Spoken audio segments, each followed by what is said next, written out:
Ok, je sens qu'on va avoir du très très lourd. Les mousquetaires sont des femmes. Enfin apparemment, hein, parfois on n'est pas trop sûr, hein, mais oui, les mousquetaires sont des femmes. Source, CNC. Le cinéma français, messieurs dames. Toutes pour une, c'est le nouveau film à venir d'Ouda Benyamina qui nous propose donc une réécriture du célèbre roman d'Alexandre Dumas, mais dans laquelle, les trois mousquetaires sont des gonzesses. On aurait tendance à se dire, pourquoi pas, hein, après tout. Je suis pas fermé à ce point, hein, ça peut être marrant. Mais après avoir vu la bande-annonce et surtout lu certains articles, j'ai surtout envie de dire, pourquoi? Il y a des choses à dire. Aujourd'hui les amis, on va se faire du mal, mais je dirais un moindre mal. Parce que ce film sort ce mois-ci, donc en janvier 2025, fallait bien que j'en parle, ça me fait un petit peu de contenu, mais je vous préviens tout de suite, je n'ai aucune intention d'aller le voir. Ah c'est mort, je m'en suis infligé des souffrances hein, pour vous, mais là c'est trop, je peux pas. Même ne serait-ce que l'idée, là, je visualise là de me pointer au scan à l'entrée du cinéma avec mon ticket.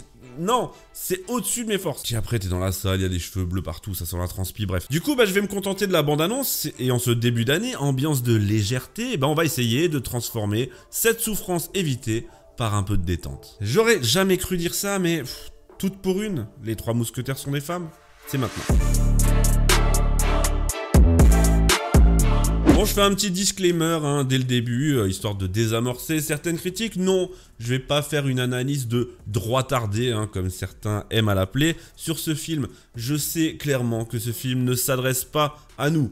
Et puis, vous le savez, ni vous ni moi n'allons aller le voir, mais il y a des choses à dire, hein. J'ai fait un peu de recherche, et puis il faut bien s'amuser un petit peu, ça fait un peu de contenu. Et je vous le dis d'avance aussi, ce film en soi a le droit d'exister, c'est juste que j'ai le droit d'en faire une petite critique, et qu'il y a des choses à dire, et tout ce paradoxe se retrouve dès le synopsis. Alors voyons-le, ce synopsis, je le prends sur Allociné, le pitch se présente ainsi.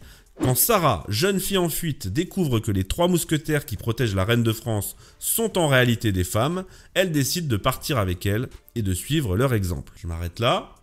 Jusque-là, je me dis pourquoi pas. Voilà, c'est pas non plus... on a le droit de proposer une version féminine amusante des trois mousquetaires, Sarah dans le rôle de D'Artagnan. Moi, j'ai aucun problème avec ça. Mais le synopsis ne s'arrête pas là, mes amis. Il reste une dernière phrase. Et cette dernière phrase, quelle est-elle? Se transformer pour être libre, se transformer pour être soi. Ah là, tu commences à la sentir, la douille. Hein. Tu commences à sentir ce petit parfum épicé qu'on connaît très bien depuis ces dernières années. Tu commences à sentir ce qui va passer derrière. Ce que je vous propose, c'est dans un premier temps, je vais faire un petit react à la bande-annonce. Hein, on va regarder ça ensemble. Je l'ai vu il y a longtemps, la bande-annonce. Je ne l'ai pas revue depuis, donc je vais la redécouvrir avec vous. Et puis ensuite, je vous dirai 2-3 mots sur ce que je pense de ce film. Ce film que, je le rappelle, je n'irai pas voir. Je vais le juger exclusivement à sa bande-annonce et à ses intentions, sans aucune vergogne. Un mot tout d'abord pour remercier mon partenaire, il s'agit de Carly qui m'accompagne à nouveau sur cette vidéo et je les en remercie. Carly, je vous en avais déjà parlé à l'époque pour leur site qui vous propose gratuitement et très facilement d'estimer les coûts de réparation de votre véhicule grâce à leur outil très efficace. Aujourd'hui, c'est leur célèbre boîtier OBD que j'aimerais vous présenter parce que j'ai pu le tester et je peux vous dire que même pour moi qui n'y connais pas grand chose en voiture, si vous voulez mes connaissances, ça s'arrête à Villebrequin. On parle de la chaîne, RIP. Ça a été extrêmement simple. Le boîtier Carly, c'est quoi? C'est une solution qui se branche sur le port OBD de votre voiture et qui vous permet d'accéder à de nombreuses fonctionnalités et notamment un diagnostic de votre véhicule. Me voilà donc dans ma voiture, donc moi c'est une Peugeot 308 phase 2, c'est pour ça que j'ai dû retirer ce cache. Oui c'est bon, elle est pas hyper propre, ok, j'ai pas eu le temps. Et la prise OBD se trouve ici. J'ai mon boîtier Carly avec moi et j'ai tout simplement à le brancher ici. Voilà, donc vous pouvez voir qu'il est bien branché. Maintenant il clignote, je n'ai plus qu'à allumer mon moteur et à me connecter sur l'application Carly pour voir le diagnostic qu'il me propose. Comme vous pouvez le voir, après ce diagnostic, Carly m'a tout simplement fait part de l'état de santé de mon véhicule, des choses à corriger et de leur niveau de gravité. Et une fois les pannes trouvées, comme par exemple ici une absence de communication avec le calculateur contrôle moteur, qui est un problème électrique mineur, j'ai pu résoudre tout ça en un clic pour effacer les codes défauts. J'ai d'ailleurs pu également corriger mon capteur de pluie, vérifier l'état de ma batterie, accéder à toutes les données de mon moteur et surtout, et ça c'est vraiment l'option que j'ai le plus appréciée, Carly peut vous aider à organiser vos entretiens, vos vidanges, etc. grâce à des rappels. Pour moi qui suis pas doué là-dedans, c'est parfait. Après, Carly vous propose plein d'autres petites options sympas comme la personnalisation de votre tableau de bord, des menus, des commandes, c'est toujours un petit plus appréciable. Si vous aussi l'état de santé de votre véhicule vous préoccupe et que vous voulez faire un petit check-up très facilement, sans pour autant être un spécialiste et tout en faisant des économies, je vous recommande fortement le boîtier Carli. Je vous laisse aller voir ça par vous-même et accéder à plus d'informations grâce au lien en description. Et avec le code LAN, vous aurez 15% de réduction sur Carli. Maintenant, c'est à vous de jouer. Merci à Carli.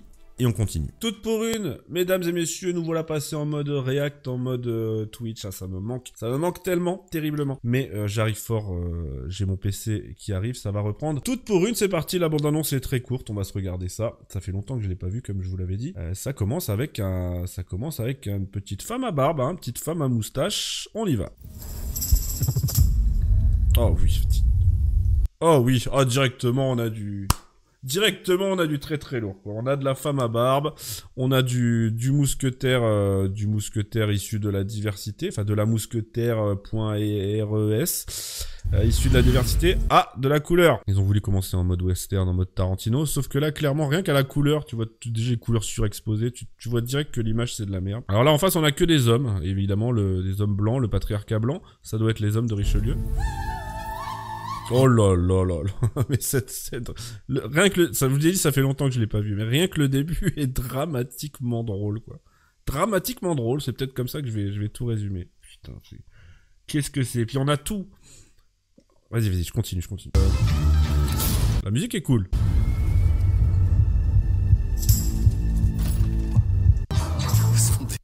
Qu'est-ce que c'est? C'est des ah oui, mais c'est les bandages. C'est les bandages pour aplatir la poitrine et se faire passer pour des hommes. Ouais, ça a plutôt l'air de couches que de bandages, mais bon. Ce sont des femmes. L'efficacité est relative en tout cas. Je peux vous aider. Vous savez ce qu'on fait aux femmes déguisées en hommes? On les pend. Putain, mais même l'intonation, on les pend. La musique est cool et rien que c'est inspiré de Django un peu. On sent une patte Django sans le talent de Tarantino bien sûr, ne serait-ce que dans les couleurs, dans la musique. Le côté western un peu. On sent une patte Django Unchained, sauf que c'est pas Tarantino, c'est juste de la merde. Pourquoi ça enfuit comme ça la reine? Alors les décors, ça a l'air d'être tourné en décor naturel, c'est déjà ça. De toute façon, ils avaient pas le choix de tourner en décor naturel vu qu'ils ont un budget de merde. On fuit vers l'Espagne. La Reine de France est enfui. Putain, mais tout est dramatique dans ce que je vois. Tout est grossier, tout est disgracieux. Disgracieux, voilà le terme que j'en retiens pour l'instant. On a déjà fait plus de la moitié de la bande-annonce, je vous l'ai dit, elle est très courte. Et je mets souvent pause, histoire d'éviter les problèmes de droit d'auteur. On continue. Il a envoyé 50 mercenaires pour la tuer. Le niveau des dialogues, mais c'est dramatique, quoi. Il a envoyé 50 mercenaires pour la tuer. Vous savez ce qu'on fait aux femmes qui se déguisent en hommes? On les pend. Il a envoyé 50 mercenaires pour la tuer. Ah mais c'est un spectacle de fin d'année de CM2 ou quoi là? On peut rattraper la reine avant les mercenaires. Une pour toutes. Et toutes pour une. Et toutes pour une. Oh là là là, c'est dramatique. Avec le petit... Qu'est-ce que c'est que cette merde? Une pour toutes. Le petit parasoleil là, rose. Et toutes pour une. C'est dramatique. Bref, on sent qu'il y a un côté humoristique qui est recherché, mais sauf que ça marche pas parce que c'est moche et mal fait. Ça c'est les actrices du coup. Alors, Oulaya Amarma, je sais pas comment ça se prononce, pardon. César, meilleur espoir féminin. Ah, dommage. Dommage, ils ont essayé d'aller taper dans la catégorie espoir masculin, mais même la barbe et les bandages n'auront pas suffi. Même les Césars ne les respectent pas. Imagine. Le monde est à toi. Déborah Lukumena, meilleure actrice. Alors ça, c'est sans doute le meilleur casting pour un... Quand tu veux faire un film 3 mousquetaires, cette dame, c'est le meilleur casting possible. Sans aucun doute. Meilleure actrice dans un second rôle. Encore une fois, actrice. Ils ont pas réussi à aller chercher la catégorie acteur. C'est dommage. Daphné. Joue D'Artagnan, je pense. Assez de fuir. La chorégraphie a l'air désastreuse.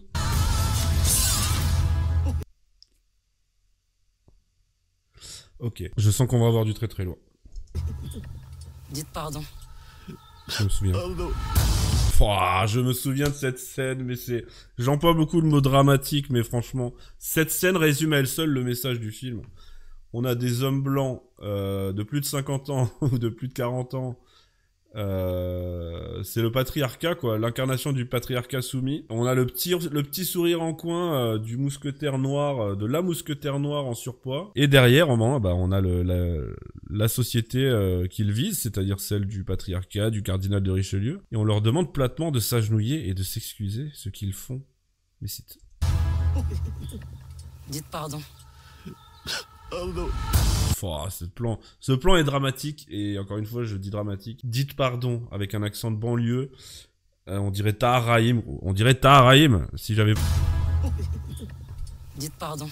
Dites pardon, c'est Taharaïm qui double là. C'est dramatique. De bout en bout, c'est dramatique. Et cette scène finale illustre à elle seule ce que sera le message du film. Et cette bande-annonce nous donne un aperçu de ce que sera le film, c'est-à-dire de la grosse merde. Voilà, ça c'est vous les gars, ça c'est vous. C'est horrible. Serre les fesses, droit devant. Ah, je me souvenais vaguement du pardon, mais ça je m'en souvenais plus. On finit en beauté, on finit la bande-annonce en beauté, voilà. On a des mousquetaires femmes à barbe qui pissent debout. Et qui rigolent comme des piliers de comptoir. Tout est réuni les amis, c'est magnifique, c'est magnifique. Allez, on repasse à la critique, j'ai beaucoup de choses à dire. Voilà, après avoir vu tout ça, j'espère que vous êtes remis de vos émotions déjà, parce que c'était assez lourd à supporter. Maintenant, quelques mots sur le film, en guise d'analyse et de conclusion. Que faut-il en penser, etc. Quel est mon avis sur la question? Je vais faire un peu ça en mode détente, en mode live, en mode Twitch. Et d'ailleurs, je vous invite à me rejoindre sur Twitch parce que j'ai enfin commandé mon PC. Cette année 2025 va être une année de transition dans ce que je propose en termes de contenu. Et il y aura beaucoup plus de contenu comme ça, moins écrit, plus décontracté, plus authentique. Et surtout, beaucoup plus de live sur Twitch. Eh bien déjà, commençons parce qu'on juge un film à sa qualité, évidemment, mais moi, je le juge aussi à ses intentions. Je trouve que c'est important parce que j'estime que tout est politique et qu'il y a un message derrière chaque chose. Là, pour le juger sur ses intentions, je vais tout simplement commencer par m'intéresser au passé de la réalisatrice et à la réalisatrice elle-même. Elle s'appelle Houda Benyamina, je vous l'ai dit tout à l'heure. Et je peux vous dire que son passé, bon, il n'est pas non plus pharaonique, mais son passé en dit long, puisqu'elle n'est autre que la réalisatrice du film Divine. Alors le film Divine, je ne l'ai pas vu non plus, j'ai pas du tout l'intention de le voir aussi, ça m'intéresse pas.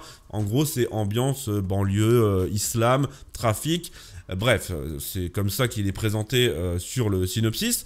C'est un film franco-qatari, ça je l'ai vu sur sa petite page Wikipédia, un film franco-qatari sur, ça parle d'islam et tout en banlieue, donc voilà, déjà il y a quelques lumières qui s'allument normalement dans votre tête. Ce film a été Caméra d'or à Cannes en 2016, il a même reçu 3 Césars en 2017, mais là encore une fois, c'est aussi un indicateur parce qu'on sait quel genre d'idéologie circule dans ces milieux-là, que ce soit à Cannes ou à la cérémonie des Césars. Il suffit de voir à chaque fois les discours prononcés, les discours d'ouverture et les discours de remerciement à la cérémonie, les discours prononcés à ces occasions. Et d'ailleurs, qu'a dit Houda Benyamina à Cannes, après avoir reçu sa Caméra d'or? Qu'a-t-elle dit? Je vous cite. « Cannes, c'est aussi notre place à nous. Cannes est à nous les femmes. » Voilà, je pense qu'on peut difficilement faire plus direct en termes de, disons, de militantisme politique et idéologique. Tout ça pour dire qu'on n'a pas affaire à n'importe qui en termes de réalisatrice. Si on s'intéresse au médium avant même de s'intéresser aux médias, là on a déjà beaucoup d'informations. Ah oui, elle a aussi réalisé le documentaire Salam sur Diams. Ça aussi c'est cadeau, voilà. Maintenant qu'on a parlé de la réalisatrice, parlons du film. Alors c'est bizarre de dire ça alors que le film n'est pas sorti, que je ne l'ai pas vu et qu'encore une fois je n'ai pas l'intention de le voir. Là je vais le juger à sa bande-annonce. Tout simplement, ça peut paraître con, mais je peux pas m'infliger plus que ça. Je vois plusieurs problèmes avec ce film. Encore une fois, je vous l'ai dit, il a le droit d'exister et je reviendrai là-dessus. Mais rien qu'à la vue de la bande-annonce et de la DA qui a été choisie, etc. Déjà le premier problème, pour moi c'est pas du tout l'esprit mousquetaire. Tu fais un film sur les 3 mousquetaires, tu essayes de respecter un minimum, même si tu veux en faire une adaptation, une relecture, ce que tu veux, tu essaies de respecter un minimum l'esprit mousquetaire, et là, on voit très bien que il n'y a aucune finesse. Je veux pas passer pour un vieux con en disant ça, mais rien qu'à l'affiche, tu le vois, c'est et j'ai pas été le seul à relever ça, même des médias de gauche l'ont relevé. Tu vois la manière dont elles sont habillées, en crop top, etc. C'est un peu moderno vulgos, et c'est pas du tout l'esprit de finesse. Et au niveau des dialogues, c'est catastrophique. Les rares dialogues qu'on entend dans la bande-annonce, c'est une catastrophe. On parle quand même de la réadaptation d'une œuvre d'Alexandre Dumas, on parle quand même des Trois Mousquetaires, qui sont justement jugés pour leur finesse, la finesse de leur petite moustache autant que de leur esprit. Là, pour moi, c'est pas du tout dans l'esprit. Deuxième problème pour moi, ce film ne montre pas son vrai visage, en cela qu'il se présente comme une adaptation de l'œuvre d'Alexandre Dumas sur les Trois Mousquetaires. Encore une fois, une adaptation, ça a le droit d'exister, aussi fantaisiste soit-elle. J'ai aucun problème avec le fait que les Trois Mousquetaires soient des femmes, etc. Mais là, au vu de ce qu'on voit et au vu de ce qui est annoncé en termes de messages, etc., pour moi, là, c'est même... On sort du cadre de l'adaptation. Pour moi, c'est carrément une relecture, une réécriture même, et j'irais même jusqu'à dire une déconstruction totale de l'œuvre originelle d'Alexandre Dumas pour la réécrire totalement à la sauce woke actuel, hein, ça se voit, il n'y a pas besoin, je sais que woke c'est un mot fourre-tout, mais on va pas tortiller du cul pour chier droit pendant 1 heure. Ce film est une réécriture woke des Trois Mousquetaires, voilà comment le définir. Donc non, c'est pas une adaptation mignonne et innocente. Troisième problème, pour moi, ce film dévie de son message, parce que contrairement à ce qu'on pourrait penser et contrairement à ce qu'on nous dit, ce film ne met pas en avant la féminité. Il y a une différence entre féminité et féminisme, hein, on va y revenir, mais ce film salit la féminité. Encore une fois, sans vouloir faire mon vieux con, regardez la bande-annonce, regardez la DA, regardez les tenues, regardez les dialogues. C'est vulgaire, c'est grossier, pourquoi pas, mais c'est laid, c'est objectivement laid. Ça ne met pas du tout à l'honneur les femmes et la féminité, c'est limite misogyne tellement c'est laid. Je pense que c'est volontairement laid et vulgaire comme ça, que c'est un style, mais ça passe pas du tout, quoi. Il y a un truc qui va pas. En cinéma, en art, comme en cuisine, on ne peut pas mélanger tout et n'importe quoi, sinon ça donne du caca. Et là, c'est le cas. Je suis sûr qu'on va en plus avoir droit à Richelieu, qui est l'incarnation du mal et du patriarcat, forcément. Hein. C'est pas annoncé dans la bande-annonce, mais ça va être comme ça, surtout au moment où les mecs s'excusent à genoux et à poil, là. Enfin, vraiment, vous le sentez, tu le sens. Bref, ça ne rend pas hommage à la féminité, c'est juste de la propagande féministe extrêmement vulgaire et grossière. Et si on avait voulu rendre hommage à la féminité, je pense que l'œuvre de Dumas le fait déjà, que les adaptations récentes l'ont fait également, ne serait-ce qu'en la personne de Milady. Milady qui est la classe incarnée, l'intelligence dans tous les sens du terme, la beauté. Avec Milady, c'était déjà suffisant de sublimer Milady. Il n'y avait pas besoin de travestir les mousquetaires et de les rendre aussi laid et vulgaire. Tiens, petite parenthèse inutile, histoire de faire une petite pause avant de conclure. Sachez qu'il y a déjà eu, dans l'histoire de l'humanité, depuis l'invention du cinéma, il y a déjà eu un film, alors c'est pas vraiment un film, c'est une comédie musicale, où les Trois Mousquetaires étaient des femmes. Alors ce film, cette comédie musicale date de 2004, je vous mettrai les infos à l'écran. Ça s'appelle Tri Moschetteria, je sais pas parler russe, hein, je suis désolé, Tri Moschetteria. Comment prononcer ça? Tri Moschetteria, voilà. Tri Moschetteria, c'est certainement comme ça. C'est un film russe, hein, un téléfilm plutôt, pour la télévision ukrainienne, mais c'est produit par la Russie, me semble-t-il. Évidemment, c'était avant les événements actuels. Diffusé en 2004 avec 3 femmes dans les rôles titres. Voilà.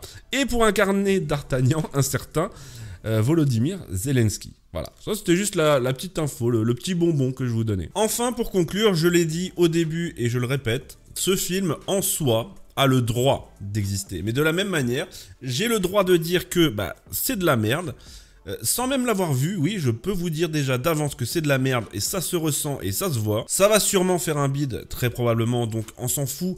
J'étais juste là pour vous donner un petit peu de contenu et de légèreté en ce début d'année. Moi aussi, ça m'amuse de faire ça et il faut bien en rire. Mais je vous le dis, je ne fais pas mon droit tardé. Ce film en soi a le droit d'exister. Le problème, je viens de les énoncer tout à l'heure, c'est que ça va être probablement de la merde. Ça ne rendra ni hommage aux mousquetaires, ni à la féminité, ce que vous voulez. Mais il y a aussi un autre problème qui a été soulevé, c'est que ce film est en partie financé par le CNC. Et le CNC, c'est de l'argent public c'est votre argent. Alors j'ai cru lire quelque part que ce film avait un budget de 10 millions d'euros. Alors j'ai vu ça passer sur Sens Critique, mais j'ai pas réussi à retrouver la source, donc à prendre avec des pincettes. 10 millions d'euros, c'est vraiment un petit budget, et puis de toute façon ça se voit. Le CNC a donc participé en partie à ce budget. Il y a des gens qui en ont fait tout un foin, et ils ont raison parce que ça reste de l'argent public. Mais, alors j'ai fait quelques petites recherches, ce film n'a pas reçu directement le financement du CNC, c'est plus compliqué que ça. Ce film fait partie des projets annuels soutenus par le CNC avec une avance sur recette. Alors qu'est-ce qu'une avance sur recette? C'est tout simplement un fonds qui fait partie du CNC, qui a été créé par André Malraux en 59, si je dis pas de bêtises, et qui est destiné à donc soutenir des projets originaux, de qualité, machin, en faisant une avance sur recette. Hein. Les mots parlent d'eux-mêmes. Pourquoi pas? Ça a le mérite d'exister, il y a des petits films qui ne trouvent pas forcément d'investisseurs, etc. Et sachez que cette avance sur recette n'est pas faramineuse, puisque, je vous lis l'article, un film ayant obtenu cette aide reçoit en moyenne 500 000 euros. En moyenne 500 000 euros, et l'enveloppe maximale accordée à un film est de 700 000 euros. Donc au grand maximum, Toute pour une aura été financée par le CNC à hauteur de 700 000 euros, et pas plus. Alors c'est déjà beaucoup, 700 000 euros, mais c'est pas non plus des millions déversés pour de la propagande woke. De plus, cette avance sur recette n'est pas financée directement par vos impôts, elle est financée par 3 taxes. La vente de billets dans les salles de cinéma, donc c'est-à-dire que si vous n'allez pas au cinéma, vous ne participez pas à cette taxe.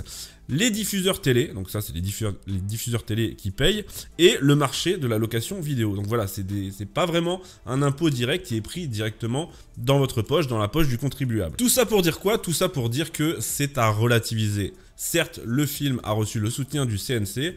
À quelle hauteur, j'en sais rien, 700 000, 500 000, peut-être moins, j'espère le moins possible, mais ce n'est pas non plus l'argent du contribuable qui coule à flot et qui finance ce film. Voilà, je voulais juste mettre les points sur les i concernant ce sujet. Il n'empêche que, si on regarde les chiffres globaux, on sort de ce film, en 2023, le CNC a distribué 715 millions d'euros, dont 311 millions d'euros au cinéma. Et ça, c'est quand même beaucoup, parce que 700 000 euros par-ci, 500 000 euros par-là, 1 million par-ci, 1 million par-là, tout ça pour financer des daubes vouées à l'échec, et ben ça fait quand même mal, et ça, c'est à souligner. Et à côté de ça, on a aussi France 2 et France 3 qui versent 60 millions d'euros chaque année. Donc voilà, ça fait quand même beaucoup de millions d'euros qui sont là pour aider le cinéma. Alors ça a des aspects positifs, mais ça a aussi du négatif, d'autant, surtout quand on sait la tournure que prend le cinéma actuel, et ce film en est l'incarnation parfaite. Mais il n'empêche que je ne sais pas ce qu'il y a d'autre dans ce budget, parce que beaucoup de films sont aujourd'hui aidés par d'autres organismes que le CNC, des organismes publics. Alors il y a les aides versées par les régions, il y a le crédit d'impôt spécial pour le cinéma, et il y a aussi tout un tas de fonds pour aider les petites productions. Par exemple le fonds Image de la diversité, qui a, je cite, et je vous mettrai l'article de Boulevard Voltaire en description, qui a pour mission de soutenir des œuvres traitant de la diversité de la population et de l'égalité des chances, contribuant à donner une représentation plus fidèle de la réalité française et de ses composantes, à écrire une histoire commune à l'ensemble de la population française, blablabla, et des valeurs de la République. Donc voilà, je sais pas ce qu'il y a, on sait qu'il y a le CNC, mais je ne sais pas ce qu'il y a d'autre. Tout ça pour vous dire que c'est déjà un scandale qu'il y ait 1 centime d'argent public dans cette merde, mais c'est à relativiser. Parce qu'en soi, comme je vous l'ai dit, ce film a le droit d'exister, même si c'est de la propagande, il a le droit d'exister, on n'est pas en Corée du Nord ici, mais à la limite, si tu as envie de faire un film d'auteur pas prétentieux, voilà, tu fais une cagnotte Ulule et tu nous fais pas chier, tu vas pas quémander auprès du CNC ou taper dans les fonds des régions pour l'argent public. Ta propagande, tu la finances toi-même. Donc en résumé, je le répète une énième fois, ce film a le droit d'exister en soi, mais la question de l'argent public pose problème, et en dehors de ça, c'est de la merde, oui je l'annonce, c'est de la merde. Ça ne rend ni honneur aux femmes, ni honneur aux mousquetaires. Je n'irai pas le voir, et vous non plus. Fin de l'histoire. Et avant de finir, je vous laisse avec ça va vous régaler, on en parlera peut-être. Audrey Fleurot, vous savez, Audrey Fleurot, alors que je respecte énormément, parce que c'est la Dame du Lac, et qu'on a tous un petit pincement au cœur quand on pense à la Dame du Lac, mais notre chère Audrey Fleurot prépare La Comtesse de Monte Cristo. Oui, Audrey Fleurot prépare un film qui va s'appeler La Comtesse de Monte Cristo. Voilà, après les 3 mousquetaires au féminin, on va avoir le comte de Monte Cristo travestis au féminin. C'est pas magnifique tout ça, c'est pas magnifique ce que le cinéma français a nous proposer, c'est assez original. Hein. Celui-là non plus, j'irai pas le voir, j'en ferai sans doute une review de la même manière que ça, j'ai pas plus de temps à perdre.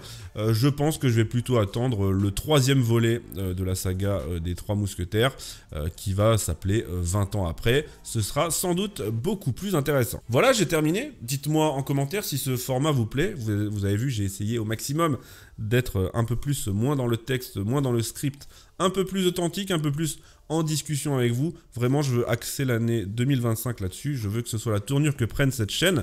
Et ce sera le cas d'autant plus sur Twitch. Donc si ça vous plaît, n'hésitez pas, ça me fait beaucoup d'encouragement et ça me poussera à m'améliorer parce que bon, c'est pas encore totalement au point. Merci encore à mon partenaire Carly qui soutient la chaîne et qui a rendu cette vidéo possible. Vous retrouverez le lien en description pour leur boîtier OBD et n'oubliez pas qu'avec le code LAN, vous aurez 15% de réduction sur le site. Merci, à très vite pour la prochaine vidéo. Bonne année au fait, hein, excusez-moi, j'ai oublié, même si ça me fait un peu chier toutes ces histoires. Bonne année à tous et ce qui est sûr, c'est que n'allez pas voir Toutes pour une. Voilà, je conclue là-dessus.